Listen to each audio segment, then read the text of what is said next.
Hello to all of my peeps. It's so good to see you here today from my chair, episode 197. Yes, we are so close to 200. I'm so excited to celebrate that with you on, Lord willing, on January the 8th of 2025. We will not have an episode next week for Thanksgiving, but we'll come back and do 198, 199, and then break for Christmas and New Year's.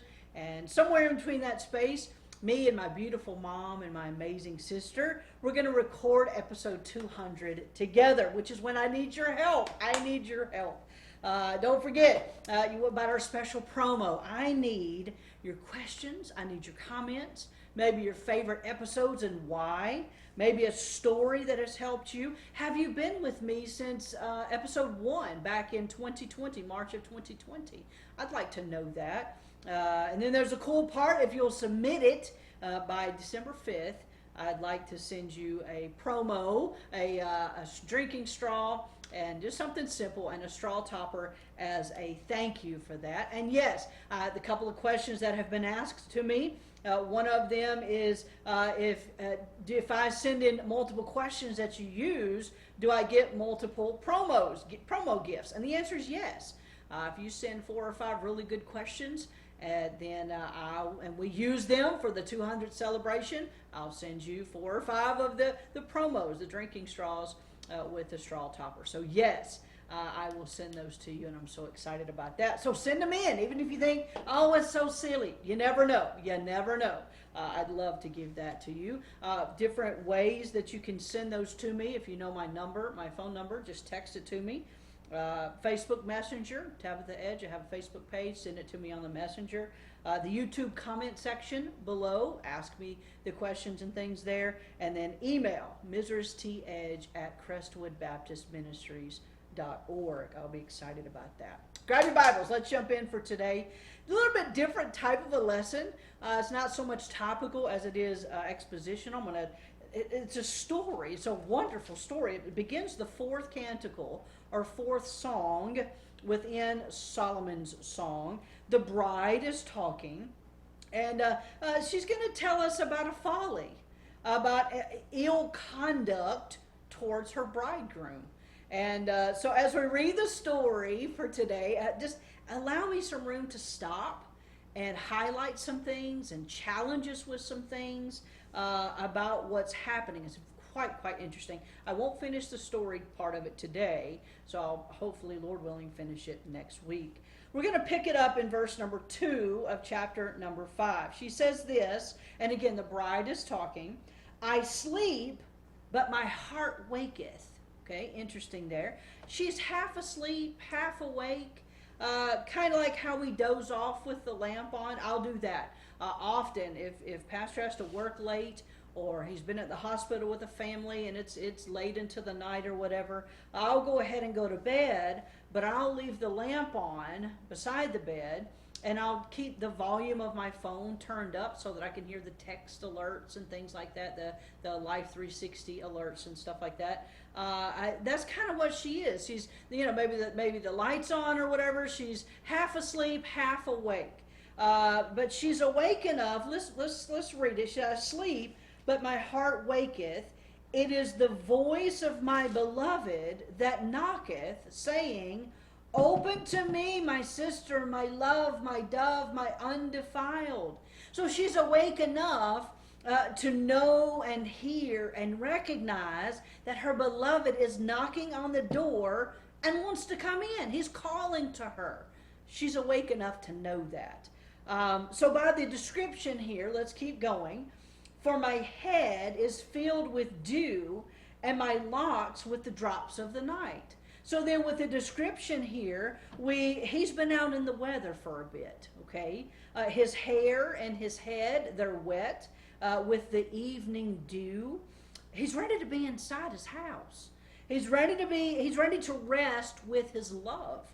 I can totally feel this as I was reading this. My man, he's a bivocational pastor, and it does not matter what day of the week it is. When he gets to the door of our house, he's exhausted and he's ready to be home.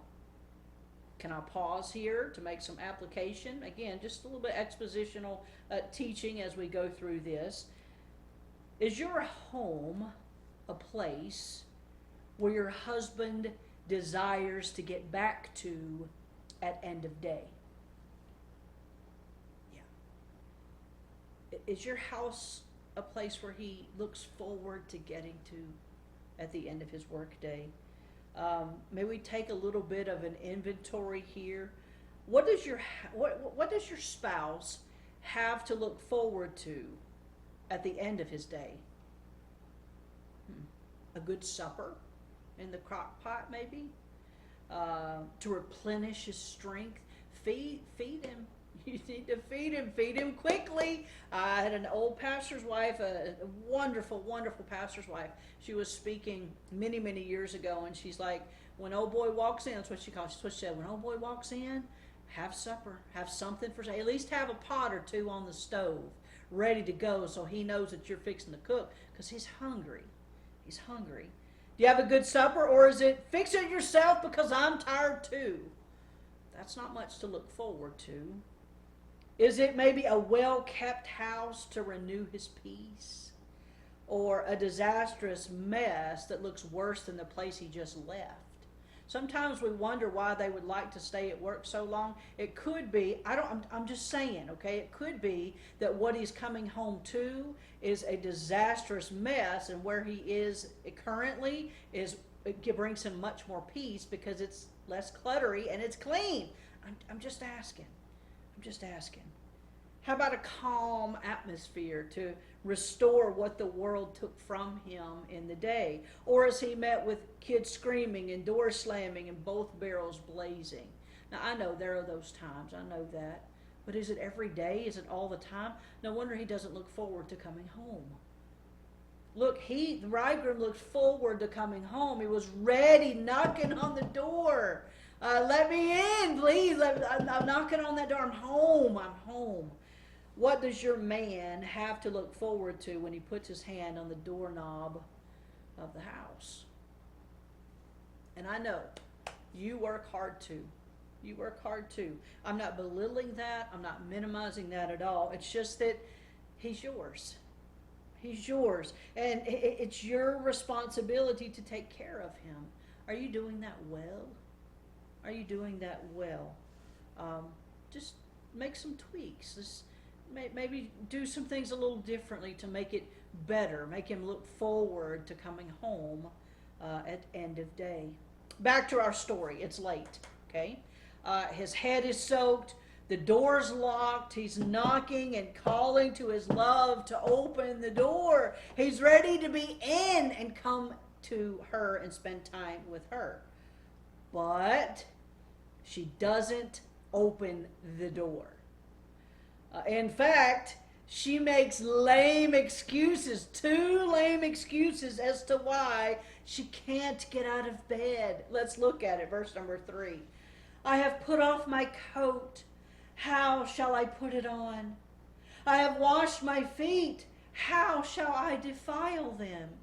Can you just hear it? Oh my goodness, there's so much tone in this. The coat was be like a robe or something when she would put it over her clothes. And it was very customary to wash their feet. Their feet got so dirty. So right before they got into bed, they would wash their feet. And she's like, I've already washed my feet.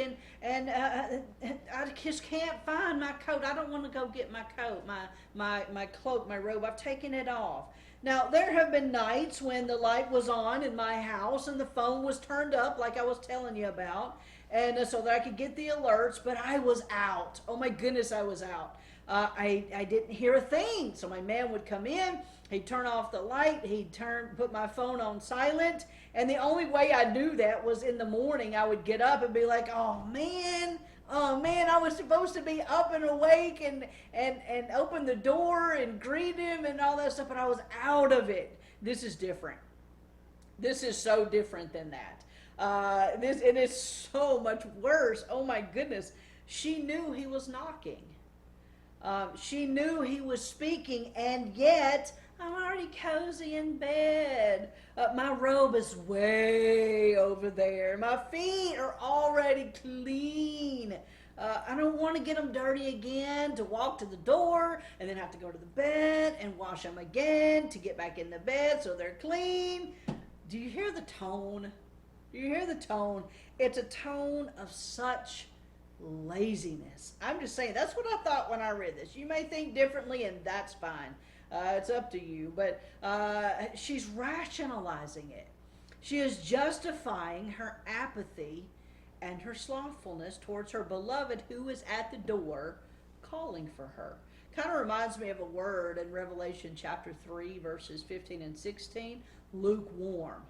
It's that lethargic indifference. Can I say this? Pause and say this and encourage us with something. How easy it is for us to become sluggish and indifferent about divine things. Don't get mad at me, but we know everything that's going on with our favorite influencers. But what about your missionaries? I'm just saying. Do you know what's going on with them? Do you follow them on the socials? We become sluggish and slothful when it comes to getting out of bed for divine purposes. But we're sure to make time and reserve energy for our hair appointments or our mammograms and basketball games and shopping excursions, all of which are very important and necessary. They're really good things. But I'm just saying, was your time with your heavenly bridegroom today as much of a priority as your mandatory meeting with your boss? Was it? Or how about the clients that you needed to talk to? Divine purposes and divine things, we tend to approach them with a sluggish attitude, a lukewarm type of attitude, but everything else gets gung-ho. Let's go. I'm getting out of bed for that. Was your time in God's house this week as important to you as getting to your doctor's appointment? Just asking. A precious, precious widow whisper in my ear this past week. She said, you know what? If my legs can make it into my doctor's office, then they can make it into this sanctuary. Wow, so convicting. It's so easy for divine purposes to be pushed lower and lower on the ladder of our priorities. The bridegroom is knocking. The bride knows he's there, but is choosing to make all kinds of excuses as to why she can't get up and open the door.